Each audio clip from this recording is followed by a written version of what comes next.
టెక్కలి నియోజకవర్గం సంతబొమ్మాళి మండలం తాళ్లవలస గ్రామంలో డయేరియా కేసులు వరుసగా నమోదవుతున్నాయి.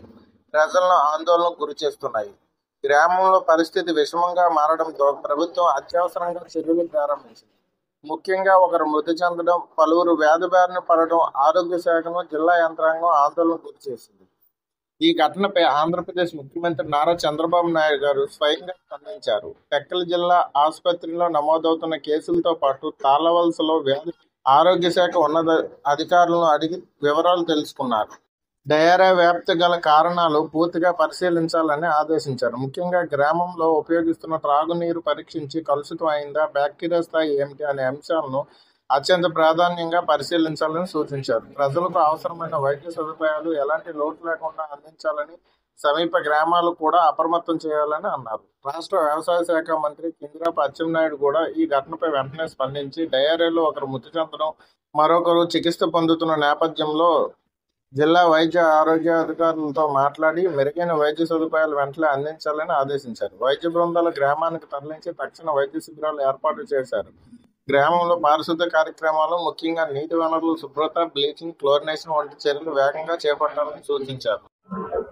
కూడా చేయడం జరిగింది. వాటర్ లో ఎటువంటి తేడా లేదని రిపోర్ట్ వచ్చింది. అయితే మళ్ళీ ఆర్డబ్ల్యూఎస్ అధికారులకు ఆదేశాలు ఇచ్చాం. ఇక్కడే కాకుండా విశాఖపట్నంలో ఇంకా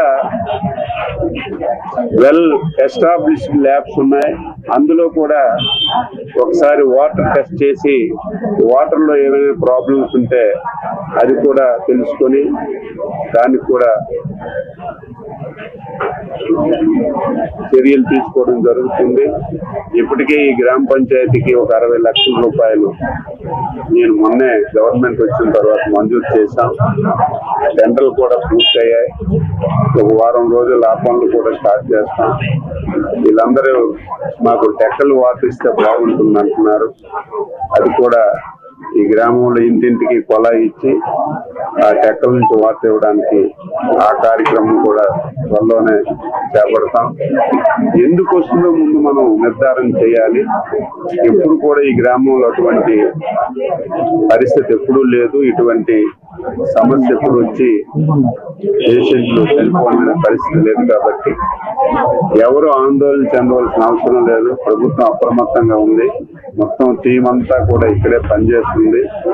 మళ్ళీ ఇప్పుడే కలెక్టర్ గారు టీమ్స్ కూడా వేసి 1-2 రోజుల్లో మొత్తం అందరి దగ్గర బ్లడ్ శాంపిల్స్ అన్ని తీసుకొని వాళ్ళకి ఆ రిపోర్ట్స్ అన్ని చూపించి ఎందుకు ఇది వస్తుందో, ఎందుకు వచ్చిందో ముందు నిర్ధారణ చేసుకుంటే అది పరిష్కరించడానికి అవకాశం ఉంటుంది. తప్పనిసరిగా ఎవరు